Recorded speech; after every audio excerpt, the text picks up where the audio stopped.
पता नहीं ये सब मेरी जिंदगी में कैसे हुआ, लेकिन जब पीछे मुड़कर देखता हूँ तो लगता है जैसे किसी और की कहानी है। मेरा नाम आरव था, एक सीधा सादा लड़का जो दिल्ली के एक साधारण परिवार में पला बड़ा। मैं शुरू से ही थोड़ा शांत स्वभाव का था। बचपन में लड़कियों के साथ खेलना ज्यादा पसंद था, गुड़िया गुड़िया, घर घर। लेकिन माँ बाप को ये सब अच्छा नहीं लगता था। पापा अक्सर डांटते, लड़कों वाले खेल खेला कर, ये क्या नारी जैसी हरकतें करता रहता है। लेकिन मुझे समझ नहीं आता था कि कौन सा खेल किसके लिए बना है। कक्षा 5 तक आते आते मेरे अंदर लड़कियों की नकल करने की आदत पक्की हो चुकी थी। कभी उनकी तरह बात करना, चलना, यहाँ तक कि माँ की साड़ी पहनकर आईने के सामने खड़ा होना, ये सब मुझे अच्छा लगता था। एक बार माँ ने मुझे रंगे हाथों पकड़ लिया था जब मैं उसकी लिपस्टिक लगाकर उनके दुपट्टे को साड़ी की तरह लपेटे आईने के सामने घूम रहा था। उन्होंने बहुत डांटा, लेकिन मैंने कुछ नहीं कहा। समय बीतता गया, किशोरावस्था में कदम रखते हुए शरीर में बदलाव आने लगे, लेकिन मन मेरा हमेशा लड़की जैसा ही रहा। मैं लड़कियों को देखकर उनकी चाल, उनके कपड़े, उनके हाव भाव सीखने की कोशिश करता। कभी कभी स्कूल की यूनिफॉर्म के नीचे माँ की पेटीकोट पहनकर घर से निकलता, उस एहसास को जीने के लिए जिसे मैं किसी से बांट भी नहीं सकता था। एक दिन पापा ने मेरे कमरे में मेरी अलमारी की तलाशी ली। उन्हें उसमें माँ की पुरानी साड़ी, बिंदी, चूड़ियाँ और एक नकली बालों की विग मिली। वो गुस्से से आग बबूला हो गए। उन्होंने मुझे बेल्ट से पीटा और कहा, अगर तू मर्द नहीं बन सकता तो अब घर छोड़ दे। मेरी माँ चुपचाप खड़ी रही, आंसुओं में डूबी हुई, लेकिन मेरे लिए एक शब्द भी नहीं कहा। उसी रात मैं घर छोड़कर भाग गया। स्टेशन पर बैठा था जब एक ट्रांस वुमन, नाम था मधु दी, मेरे पास आए। उसने मेरे चेहरे पर उदासी देखी और पूछा, क्यों बेटा, कहाँ जाना है? जब मैंने अपनी पूरी कहानी उसे बताई तो वो बस मुस्कुराई और बोली, तू अकेला नहीं है, बहुत हैं तेरे जैसे, चल मेरे साथ चल। उसके साथ मैं दिल्ली के एक कोने में एक छोटे से किराए के मकान में पहुंचा, जहां मेरे जैसे कई थे, कुछ ट्रांस वुमेन, कुछ क्रॉस ड्रेसर, कुछ जो अपनी पहचान ढूंढ रहे थे। वहां पहली बार मैंने महसूस किया कि मैं किसी दुनिया का हिस्सा हूं। उन्होंने मुझे अपना लिया। उन्होंने मुझे एक नाम दिया, आराध्या। आरव अब बस एक बीता हुआ सपना था। मैं धीरे धीरे आराध्या बनने लगी। वो मुझे साड़ी पहनना सिखाते, मेकअप करना, चलना फिरना, बोलना, सब कुछ। हर रोज एक नई चीज सीखती थी, जैसे कोई बच्ची पहली बार स्कूल जा रही हो। लेकिन दुनिया इतनी आसान नहीं थी। जब पहली बार मैंने पूरी तरह लड़की बनकर बाहर कदम रखा तो मेरी धड़कनें तेज हो गईं।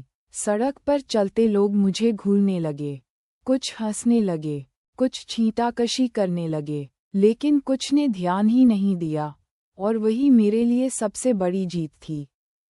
मधु दी ने मुझे बताया कि हमारे जैसे लोगों के लिए रोज लड़ाई है, समाज से, खुद से, परिवार से, लेकिन अगर तूने एक बार खुद को स्वीकार कर लिया तो दुनिया की कोई ताकत तुझे नहीं रोक सकती। उसी ने मुझे एक पार्लर में काम दिलवाया। मैं वहाँ हेयर स्टाइलिंग और मेकअप करने लगी। धीरे धीरे मेरा आत्मविश्वास बढ़ने लगा। कुछ सालों बाद मैं पूरी तरह से लड़की जैसा दिखने लगी। मेरी चाल, मेरी आवाज़, मेरी बॉडी लैंग्वेज, सब कुछ। मैंने हार्मोन थेरेपी भी शुरू की, जो काफ़ी महंगी थी, लेकिन मधु दी और मेरी मेहनत से हो सका। एक दिन पार्लर में एक लड़का आया, नाम था रोहित। उसके बाल कटवाने थे, लेकिन जब उसने मुझे देखा तो उसकी नज़रें रुक गईं। कुछ हफ्तों में वो बार बार आने लगा, कभी बाल सेट करवाने, कभी सिर्फ मिलने। एक दिन उसने मुझे कॉफ़ी पर बुलाया। मैंने साफ कह दिया, मैं ट्रांसजेंडर हूँ। मैं पहले लड़का था। उसने बस मुस्कुरा कर कहा, तुम जो हो वो मुझे पसंद है। उस दिन मुझे पहली बार किसी ने बिना शर्त स्वीकार किया। लेकिन मेरी असली परीक्षा तब हुई जब एक दिन मेरे पापा मुझे सड़क पर देख बैठे। मैं पूरी तरह लड़की के रूप में थी, सलवार सूट में, कानों में झुमके, हल्की सी लिपस्टिक। उन्होंने मुझे पहचान लिया, पास आए, आंखों में गुस्सा, घृणा और शायद थोड़ा पछतावा भी। उन्होंने बस कहा, आरव, नहीं, अब तू आरव नहीं रहा। मैंने मुस्कुरा कर कहा, पापा, मैं आराध्या हूँ, आपकी बेटी। उन्होंने कुछ नहीं कहा, बस चुपचाप चले गए। आरव अब आर्या बन चुकी थी। धीरे धीरे उसने अपने नए शरीर, नए कपड़े और नए जीवन को अपनाना शुरू कर दिया था। पर उसके भीतर कहीं एक हल्की टीस बाकी थी। वो जानती थी कि ये जीवन उसने चुना नहीं, बल्कि उसे चुनना पड़ा। फिर भी वो खुद को संभाल रही थी, क्योंकि उसकी नज़रों में अब कोई और रास्ता नहीं बचा था। सुबह के समय जब वो आईने के सामने खड़ी होती, तो उसके लंबे बाल, कोमल चेहरा और स्त्रीवत हावभाव देखकर खुद उसे यकीन नहीं होता कि वो कभी आरव हुआ करती थी। अब हर दिन उसकी माँ उसे चूड़ियाँ पहनाती, बिंदी लगाती और बोलती, आर्या बेटा, लड़की जैसी दिख, तो लड़की जैसा जीना भी सीखो। अब तुम हमारी इज्जत हो। धीरे धीरे आर्या को घर के कामों में भी पूरी तरह लगा दिया गया। झाड़ू, पोछा, खाना बनाना, मेहमानों को चाय देना, सब कुछ। शुरू में उसे बहुत अजीब लगता था, लेकिन हर दिन एक नई आदत बनती गई। और सबसे ज्यादा जो उसे परेशान करता था, वो था बाहर निकलना, लोगों की निगाहें, उनके सवाल, उनकी फुसफुसाहटें। पर उसकी माँ ने साफ कहा था, अब तुम लड़की हो, और लड़कियों को बाहर जाना भी पड़ता है। समाज से डरकर मत रहो। एक दिन उसे पास की ब्यूटी पार्लर वाली बुआ के पास भेजा गया। उन्होंने कहा, आर्या को अब महीने में कम से कम एक बार फेशियल और थ्रेडिंग करवानी चाहिए। लड़की जैसी स्किन रखनी होगी। आर्या चुपचाप सहती रही। जब थ्रेडिंग हुई और हल्का दर्द हुआ, तो उसकी आंखें भर आईं, पर उसने कुछ नहीं कहा। ये उसके नई जिंदगी का हिस्सा था। पड़ोस की औरतें अब उसे बहू जैसे ताने देने लगी थीं। बहुत सुंदर हो रही हो आर्या, अब तो लड़के देखने आने लगेंगे तुम्हें। वो अंदर ही अंदर सिहर जाती, लेकिन मुस्कुराकर जवाब देती, नमस्ते आंटी, कैसी हैं आप? उद्धरण चिन्ह। धीरे धीरे उसकी आवाज़ भी नर्म होती गई। पहले जो बोलने का अंदाज लड़कों जैसा था, अब उसमें कोमलता आ चुकी थी। वो चलने के तरीके पर ध्यान देती, बैठने के तौर पर, यहाँ तक कि हंसने के लहजे पर भी। माँ रोज़ उसे सिखाती थी, लड़की जैसी दिख ही मत, महसूस भी करो। एक दिन माँ ने उसकी अलमारी से पुराने कपड़े निकालकर बाहर फेंक दिए। सारे जीन्स, टी शर्ट, शॉर्ट्स, और उनकी जगह रंग बिरंगे सलवार कुर्ते, लहंगे और साड़ियाँ रख दीं। अब ये पहनोई। पहली बार जब उसने गुलाबी सलवार पहनकर आईने में खुद को देखा, वो रो पड़ी। वो लड़का जो अंदर छिपा था, धीरे धीरे मर रहा था। एक दिन उसके चाचा चाची शहर से आए। वो भी उसे देखकर चौंक गए। चाची बोलीं, बिल्कुल गुड़िया बन गई हो आर्या। हम तो लड़का देखने आए थे, पर यहाँ तो लड़की है। उद्धरण चिन्ह। उनकी हंसी में ताना भी था और ताज्जुब भी। चाचा बोले, अब इसे पढ़ाई में क्यों रखे हो? घर के काम करवाओ, सिलाई सिखाओ, शादी के लिए तैयार करो।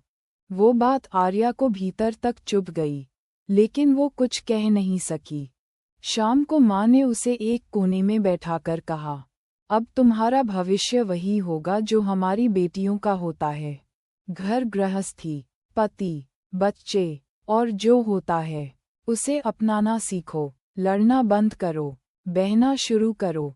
अगले कुछ हफ्तों में उसे सिलाई, कढ़ाई रसोई, यहाँ तक कि आलता पहनना भी सिखाया गया। अब वो रोज साड़ी पहनती, बिंदी लगाती और बालों में फूल लगाकर घर में घूमती। रात को जब वो अपनी डायरी में कुछ लिखती, तो बस यही लिखती, क्या मैं अब सच में एक लड़की बन गई हूँ? क्या मेरा वो पुराना मैं मर गया है? क्या आर्या अब मेरी पहचान है? उद्धरण चिन्ह।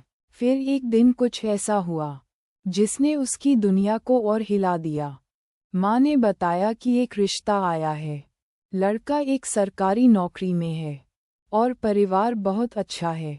आर्या के पांव तले जमीन खिसक गई। उसने कहा, माँ, मैं शादी नहीं कर सकती। मैं लड़की नहीं हूँ। उद्धरण चिन्ह। माँ ने उसे थप्पड़ मार दिया। तू अब लड़की है। अब कोई मैं लड़का था नहीं कहेगा। शादी करनी ही पड़ेगी। उद्धरण चिन्ह। आर्या पूरी रात रोती रही।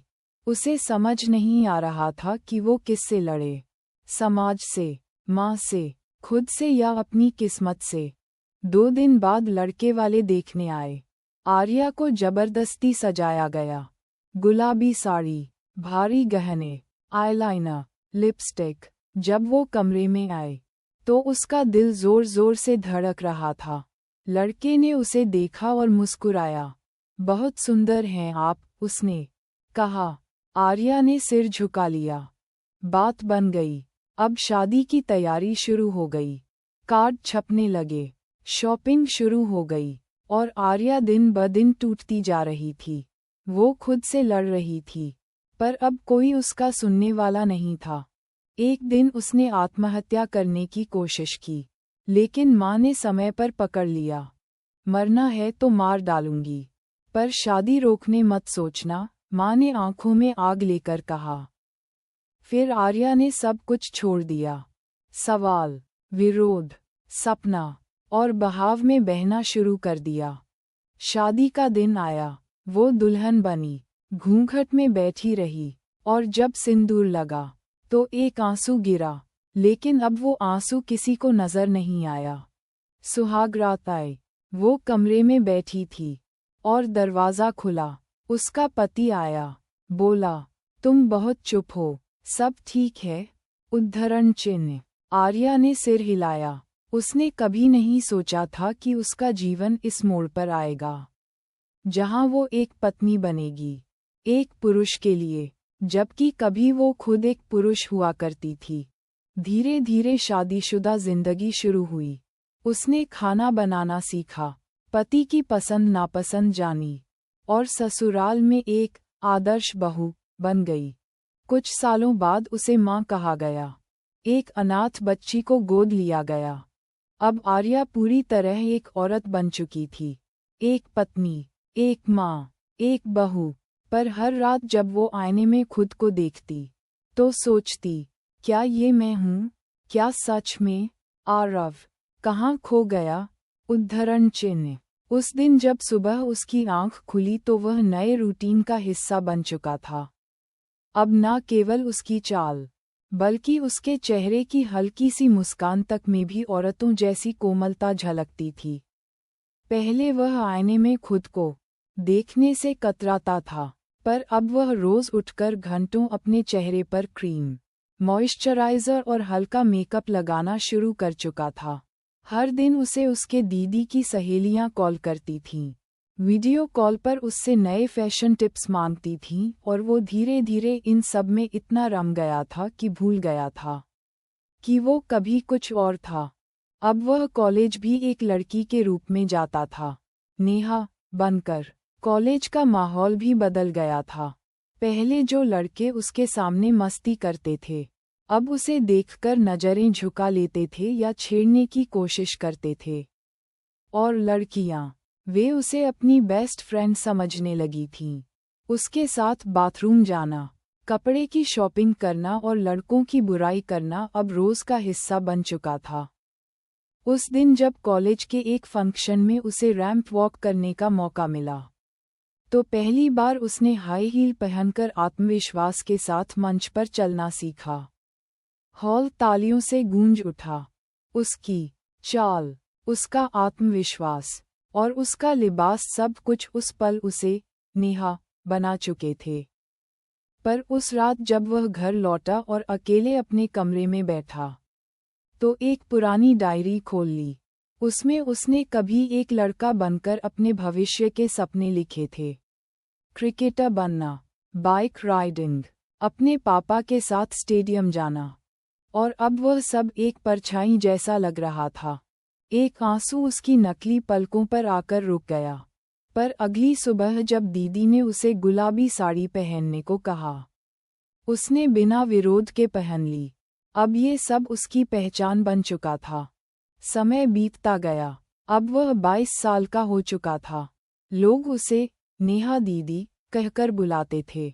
मोहल्ले की लड़कियां उससे ब्यूटी टिप्स मांगती थीं और लड़के उसे देखकर मन ही मन मुस्कराते थे। एक दिन उसकी दीदी ने कहा, अब तेरी शादी की बात कर रहे हैं। वह चौंक गया। मेरी शादी? और वो भी लड़के से? उद्धरण चिन्ह। हाँ, दीदी ने मुस्कराते हुए कहा, अब तू पूरी लड़की बन चुका है, तो तुझे घर बसानी चाहिए। पहले तो उसे यह मजाक लगा, लेकिन जब रिश्ता लेकर एक लड़के का परिवार आया और उसकी माँ ने उसकी आरती उतारी, तो उसे लगा जैसे वह किसी सपना देख रहा है। पर यह सपना नहीं था। अब वो उसके साथ 7 फेरे लेने वाला था। शादी की रात जब वह लाल जोड़े में सजी अपने कमरे में बैठी थी, तो वो लड़का उसके पास आया। उसने धीरे से नेहा का हाथ थामा और कहा, मैं जानता हूँ कि तुम कौन थे, पर तुम अब जो हो, वही मेरी पसंद है। वह रो पड़ी, लेकिन इस बार वो आंसू दुख के नहीं, किसी अजीब से संतोष के थे। अगले दिन से उसकी जिंदगी बदल गई।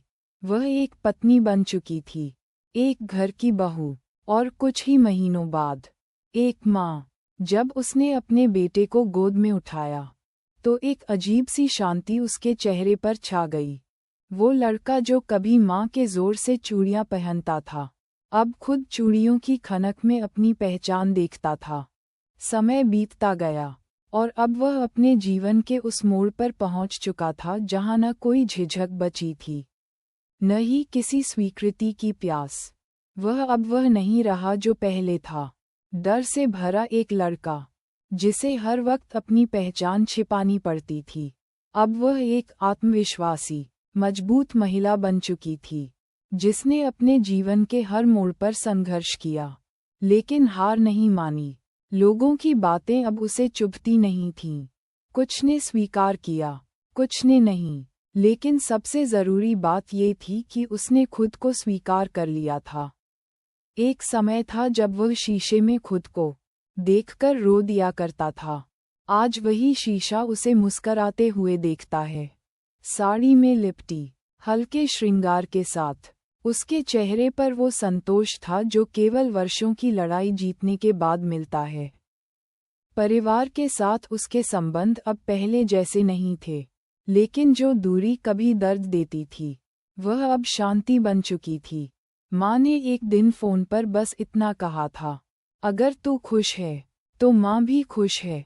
और वह एक वाक्य वर्षों की कसक को बहा ले गया था। अब उसका जीवन एक नई दिशा में चल पड़ा था। उसने एक छोटे से गो के साथ काम करना शुरू किया, जहां वह उन बच्चों की मदद करती थी, जो अपनी पहचान को लेकर उलझन में थे। वह उनके लिए सिर्फ एक मार्गदर्शक नहीं थी, बल्कि एक जीती जागती मिसाल थी, कि हालात कैसे भी हों, अगर हिम्मत हो, तो कोई भी अपनी असली पहचान तक पहुंच सकता है। कई बार वह अपनी पुरानी डायरी पढ़ती, जिसमें कभी डर, कभी आंसू, कभी प्रेम तो कभी घृणा के पन्ने भरे होते थे।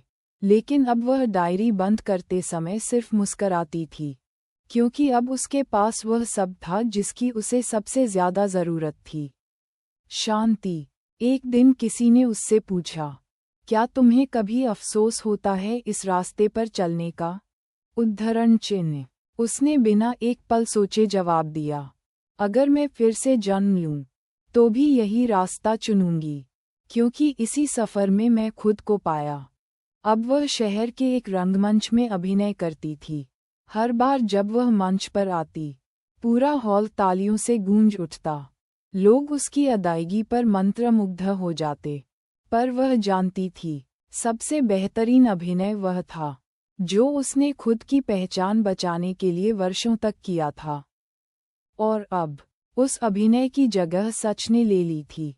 रात को जब वह बाल खुले छोड़ हल्की गुलाबी नाइटी में अपने छोटे से फ्लैट की बालकनी में बैठती, तो उसे आकाश के तारे उसकी ही तरह लगते, चमकदार, स्वतंत्र और बिना किसी पहचान की सीमाओं में बंधे हुए।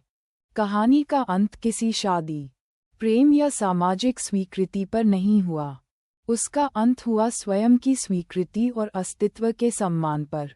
अब वह अपने नाम से जानी जाती थी, और वह नाम उसके होठों से जब निकलता, तो दुनिया की कोई ताकत उस पर सवाल नहीं उठा सकती थी।